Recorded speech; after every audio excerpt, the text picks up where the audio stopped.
G'day there guys, fortunately it's Marky again, and welcome back to another episode where I read Reddit stories from Reddit on the relationship advice subreddit.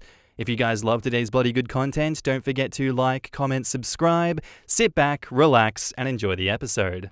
Let's go. Posted by user UnlikelyAd5151, titled, Am I the asshole for ruining my mum's engagement party after she abandoned me when I was 11? I, 17 male, have a strained relationship with my mum, 35 female, after an incident that happened about 6 years ago. My mum was super strict and a helicopter parent, so we fought a lot over my grades and the trouble that I got into at school. She had essentially abandoned me, signing over custody to my dad after I had told her something along the lines of, I hate you and I wish I lived with my dad. Typical things an angsty preteen says to their parents, but that fight seemed to have broken her and she cried before dropping me off at my dad's apartment. I thought that it wouldn't be a big deal and I would just see her the next day after she proved her point, but she left me there. After that, things got essentially worse for me.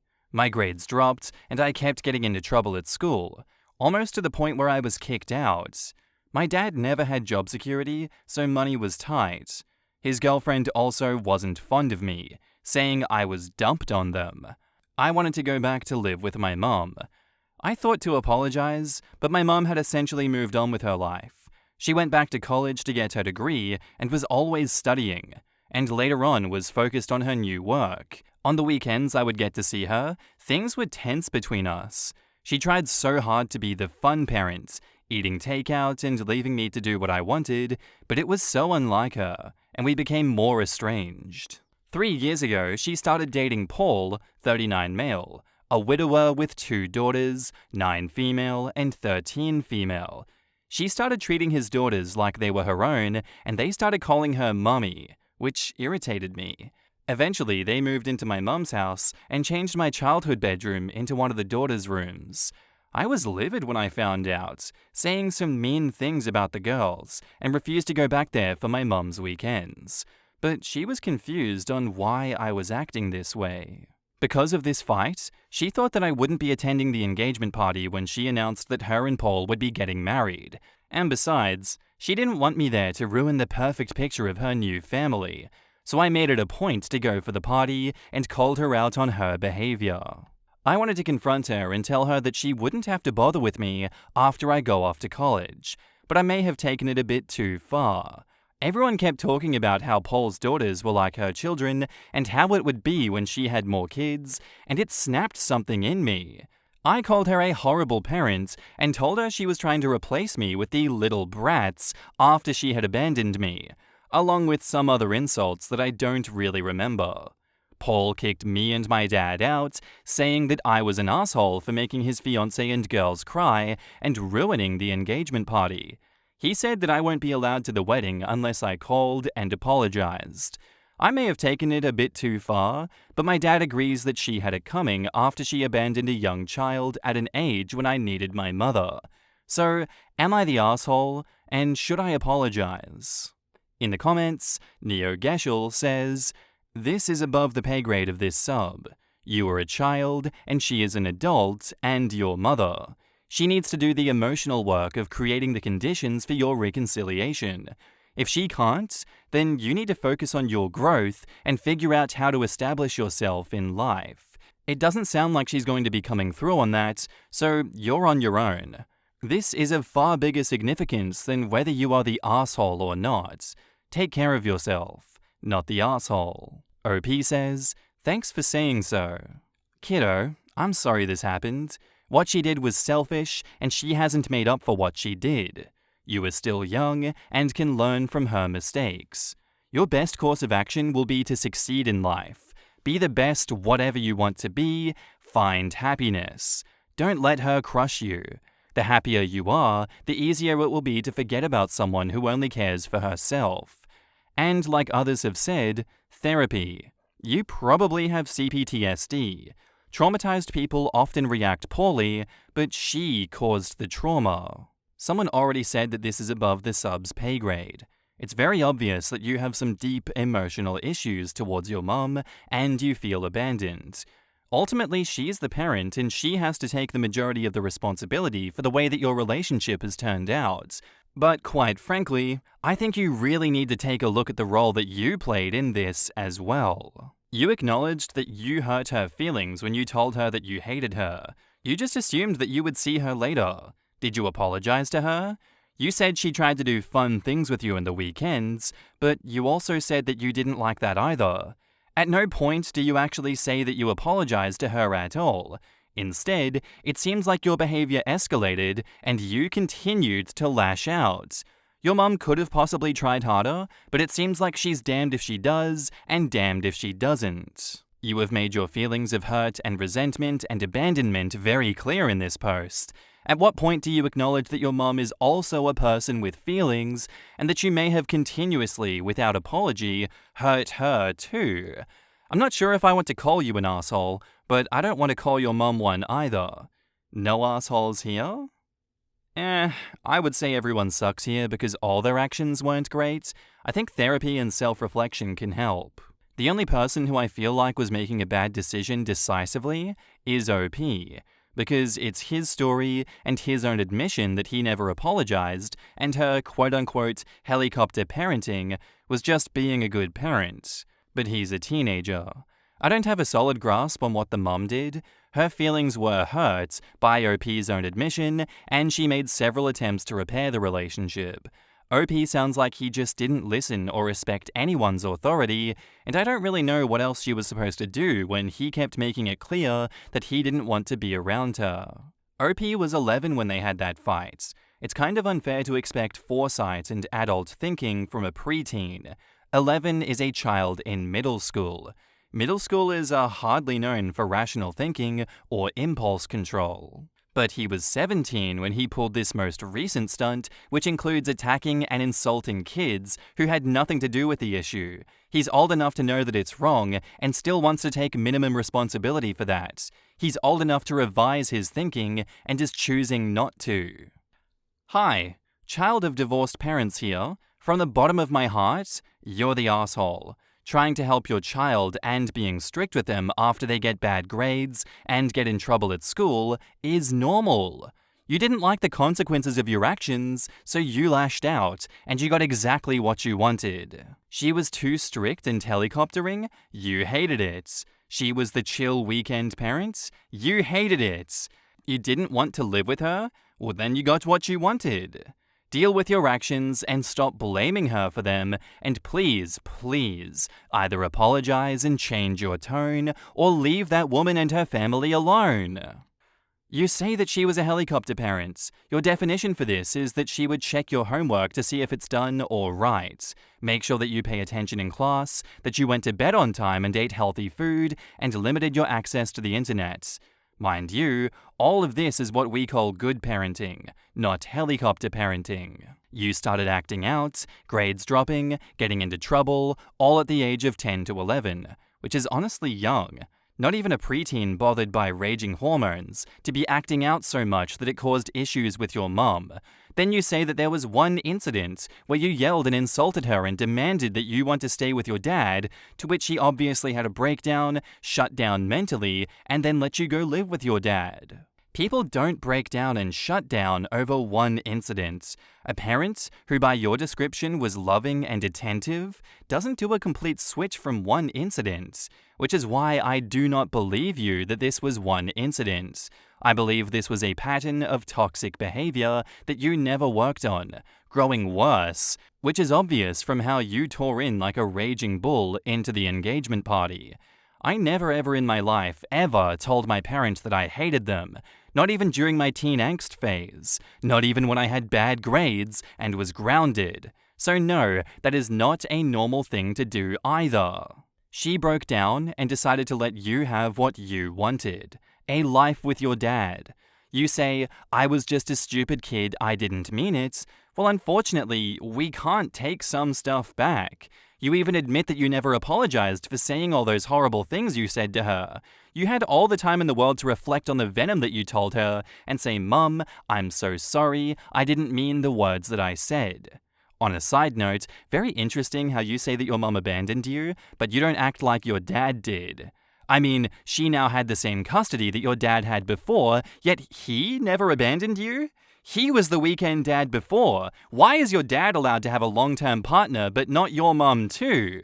Very spicy and interesting questions. I think my gut reaction on this one, given these commenters enlightening me as they have, I'd say that there is a lot more going on here than what OP is letting on. I think there is a lot more fights, resentment, and just shit that has been happening this kid's whole life. Hard to say if you can blame a 10 to 11-year-old for those actions when you don't know exactly what their environment was like and what led them to being like that. I'm gonna say no assholes here, though I can absolutely see the everyone sucks here and you're the asshole judgments. And now onto update 1. There's a lot going on here, and I haven't had the time to look through everything, so I still haven't decided on what to do. But to answer some questions, 1. Helicopter parenting. I mentioned some of the things that my mum did, but it didn't give the entire picture. Some people say that it was just usual parenting, but it feels so constricting, and it was very different from when I was at my dad's. I also wasn't the smartest kid out, and sometimes it felt like I was being punished for that. 2. Did we have arguments before? My mum and I were prone to screaming matches if I didn't immediately do what she said. No, I never hit her, it was mostly shouting. 3. Did I apologize? No, I didn't. I know that would be my single biggest regret. I don't know if that warrants the rest of what happened, or if it would have changed anything. 4. What was the trouble at school? It mostly had to do with phasing out or losing my patience. I got into a couple of fights with other kids who teased me on my home situation, but it was nothing serious. As mentioned, I'm not academic, so there was always trouble with that. 5. Therapy? I spoke to someone when I was younger, and my parents had me see the school counselor 2 years ago, but I find it hard to talk to other people. I'm also on meds, which were supposed to help with my moods. 6. Dad or mum situation? My parents separated when I was a baby. My dad is 40 and used to work in construction until he got injured and could no longer pay child support. When my mum transferred custody, she began to pay support. I'm with my dad full-time and my mum on weekends when I feel like going. Winter breaks, my mum takes me out of state to Grands where we stay with the rest of the family. I can do the math. I know how old my mum was when she had me and that I basically ruined her life, so there's no need to point that out. There is an overwhelming amount of attention on this post that is giving me mixed messages. I regret posting this because of how confused it has gotten me about my parents and childhood, but I do appreciate the support and advice, especially from other people who had similar issues. I will try and do another update when I figure out what to do. In the comments, TaylorJade14 says, "You have a surprising amount of grace for 40-year-old dad, given how little you've shown for your 35-year-old mum. Somehow more grace is given to the older dads instead of the younger mums. It makes no sense that OP is 1 year younger than his mum was when she had him. She put off college to raise him, and he is still this whiny about paying the consequences for his admitted bad behavior. He thought about apologizing for his words because he thinks kids verbally abuse parents all the time, and they don't take it to heart. Yeah, it's mind-boggling. Also, note how it seems that he was either A, on his better behavior for his dad and dad's girlfriend, or B, his dad and girlfriend didn't care as much about him as his mum did. He admits that his grades got worse since he started to live with his dad. Considering his dad doesn't work and doesn't give a shit, I wonder who will give this young man money. My bet is it's going to be his horrible, deeply hated mother. So your 23-year-old dad gets an 18-year-old pregnant, stops paying child support, allows his girlfriend to be mean to you, doesn't get involved when your grades drop, and you get in trouble at school, and the person that you as a 17-year-old are mad at is your mother? Who tried to teach you good habits, ensure that you were educated, stayed in your life even after you told her that you hated her, and then tried to be more fun and less strict on the weekends when she was with you? And you're mad enough that you, again at 17 years old, not 11 years old, made it a point to go for the party and call her out on her behavior. And your dad again, who stopped paying child support and allowed his girlfriend to be mean to his child, is telling you she, of all people, had it coming. You're the asshole, and so is your dad and his girlfriend. And if you're so angry that you don't even remember what you said, that is extremely concerning. Okay, maybe it's time for me to change my no assholes here opinion to you're the asshole, because yeesh, when you put it like that, it's pretty bad, isn't it? Oh my god, OP is not beating the allegations. And now, on to the final update. So, a lot has happened. I never expected this post to get as much attention with so many mixed reactions, and honestly, it confused me to say the least. While this forum was blowing up, I had to go to school like normal. It's been a few weeks since their engagement party, and a kid who was there had been relentless, mocking me for what happened. I thought that he would eventually let it go, but yesterday when he brought it up again, I lost my cool and got into a physical fight with him. He was given detention, but I was suspended. The school called my mum and got Paul instead. Since she was in a meeting, he came and got me. Things were awkward in the car ride, and we didn't say a word to each other until he asked me if I was going to apologize to my mum. I told him I didn't even want to go to his stupid wedding. Paul was confused when I said this, and told me that my mum had gotten mad at him for saying that I couldn't attend, and that she knew that I wouldn't apologize if they told me to because I was stubborn. He said she had called my dad weeks ago and said that I could go because she really wanted me to be there, and my dad said that he would talk to me. I don't know why, but when I heard this, I burst out in tears, embarrassingly enough.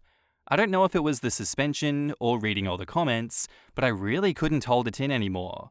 It took me way too long to stop, and Paul was really freaked out, so he parked somewhere and tried to calm me down. I ended up telling him everything, about what happened when I was a kid, and how I felt about my mum. I also confessed that I wished that she would yell at me or scold me for my outburst because it felt like she didn't care enough and just hated me for what I said. It's effed up, I know. I thought if I ever repeated what I wrote on the post to another person, they would think that I was human garbage. But he just listened to me and let me get everything off my chest. I guess that's what being a girl dad is. Surprisingly, he didn't blame me. In fact, it was the opposite. He said he understood me. He works with her, so he knew that my mum was a tough woman, and he had never seen her cry before until that day, and was unsure about how to approach her after, so he didn't blame me for not knowing how to talk to her after what happened when I was a child. He didn't give me details, but he assured me that my mum didn't hate me, and the situation is more complicated than what I know. Paul said that I shouldn't bear all the blame, and if I was comfortable, maybe myself and my mum could go speak to the therapist that he saw after his wife had passed. He was mad at my dad, though.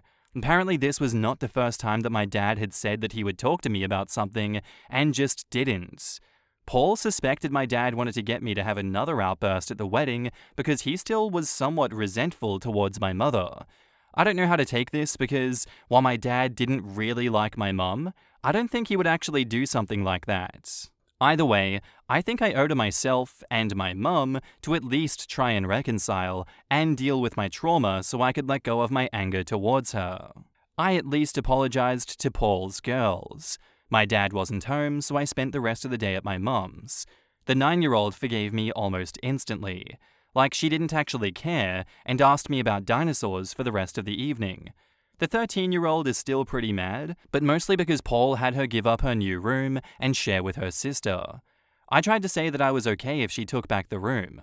I wasn't, but it only seemed right to give it to her after what I did, but Paul said that they'll make a plan when they remodeled. I knew I needed to apologize to my mum as well, but that seemed to be just so much harder. I know you guys recommended writing a letter, but I didn't really have enough time, nor did I know what I was going to say yet. There is these flower bushes in our garden though, and I have a vivid memory of when I was a kid. My mum getting mad when I destroyed one, only to forgive when I had given her the flowers from them. It's a bit pathetic for her grown child to give her weeds because he couldn't get a word out, but I think the gesture meant the same for her like it did for me. She finally asked me if I was better living at my dad's, and honestly I don't know. I know you guys don't think the best of him, and things did seem to be worse when I stayed with him, but he was a decent dad, and I didn't want to just lose him like I did with my mom. She said that she would speak to him after our meeting with the school on Monday for the family therapy, and if I was open to the idea of staying with her some nights during the week too. As of now, Paul had spoken to her, and she had already made the appointment for us to see the therapist next week. She also spoke to me about anger management classes too, and said that she would go with me if that's what I wanted. I honestly don't know what's going to happen at school, if the therapy would work for us, and if I would ever be able to truly let go of my built-up resentment, but I feel like everything is going to be okay. Thanks for all the comments, even the horrible ones. It got me thinking just a bit. I will never be posting on Reddit again, but I do appreciate having the space to find the words to say what I needed to, and everyone who shared their deep and sometimes dark stories that made them relate to my relationship. I hope that things turn out okay for you too. In the comments, damn OP, Paul is a good guy. Sounds like dad is a toxic influence. I think mum is fed up. Hope she can go to therapy with OP. Yeah, Paul has a lot more empathy than OP's own dad, and is trying to give him a broader view without getting him in the middle of his mum and dad's issues.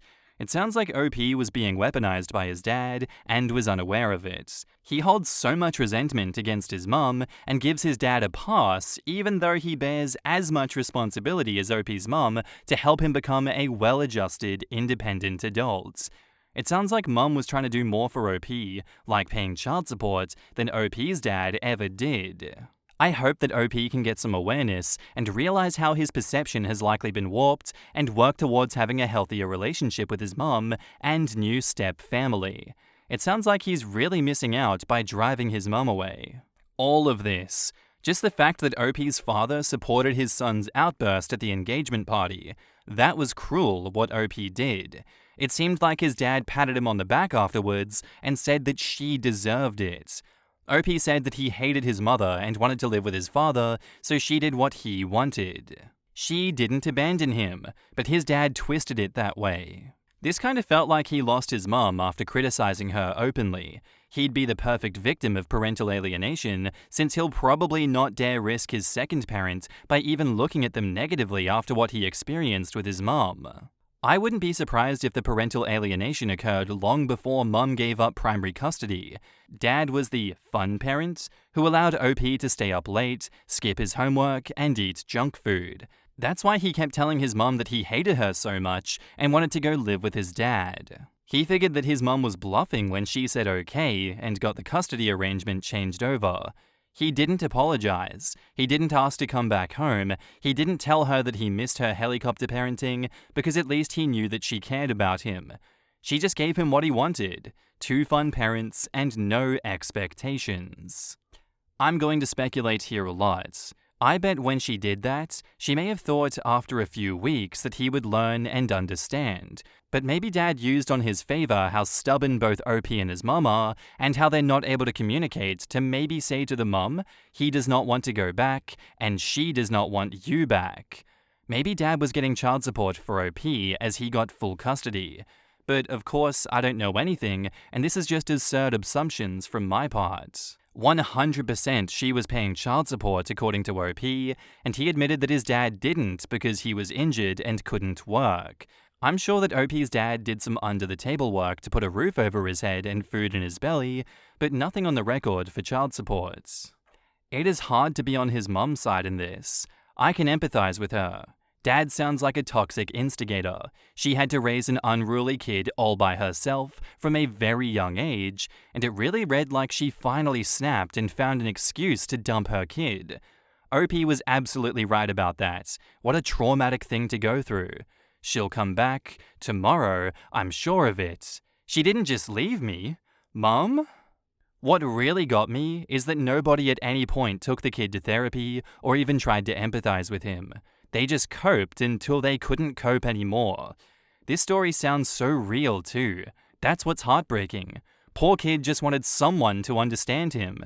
At least he found that in Paul at the end.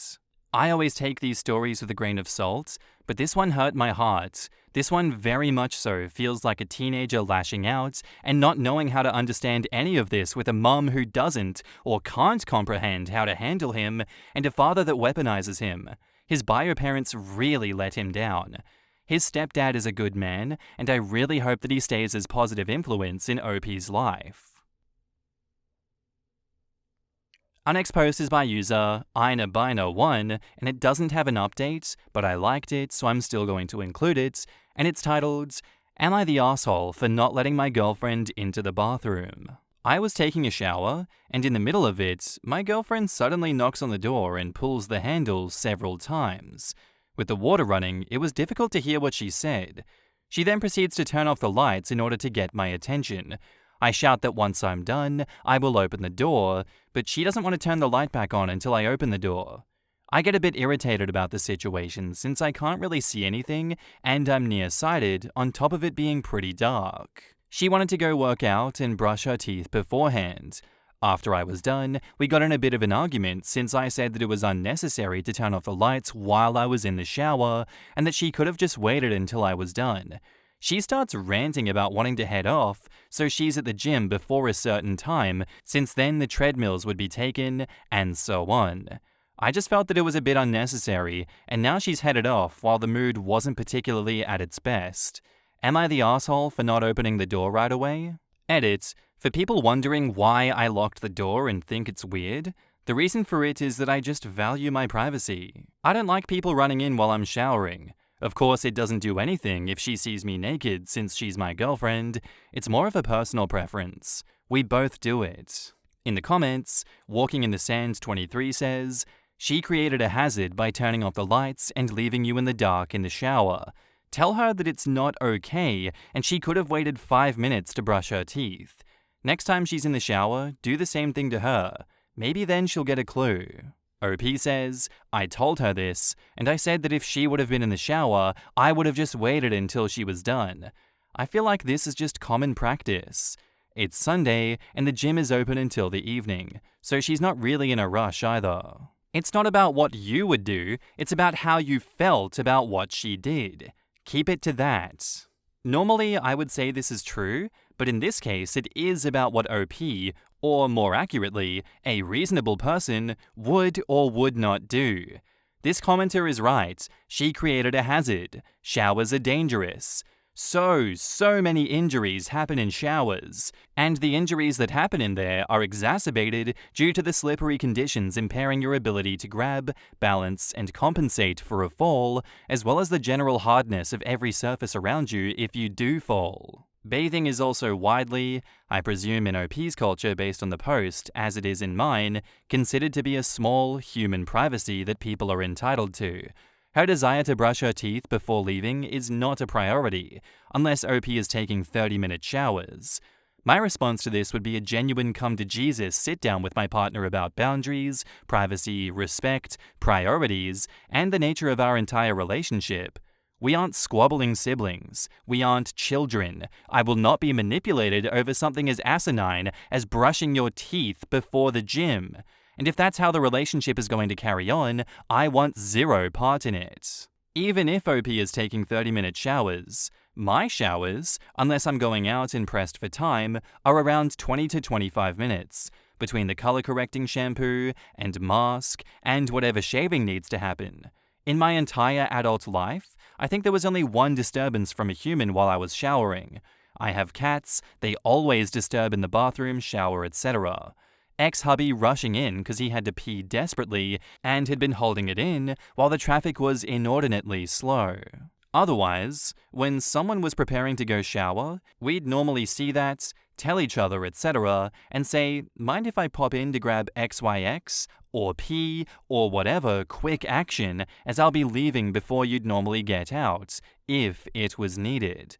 100% not the asshole, but you guys definitely need to discuss how sharing a small place actually works. Not the asshole. She's extremely childish. I get the light thing, but it crosses over from playful to annoying when she leaves it off. Anywho, if it's an isolated incident, then it's all good. If this is the norm, then you're a saint for putting up with it. OP says, "That's exactly what I told her too. It's okay to joke about it on some occasions, but leaving it off when I'm in the middle of a shower isn't something that I appreciate. I feel like her arguments kind of annoy me sometimes, especially since she's trying to argue why she would be in the right for doing so.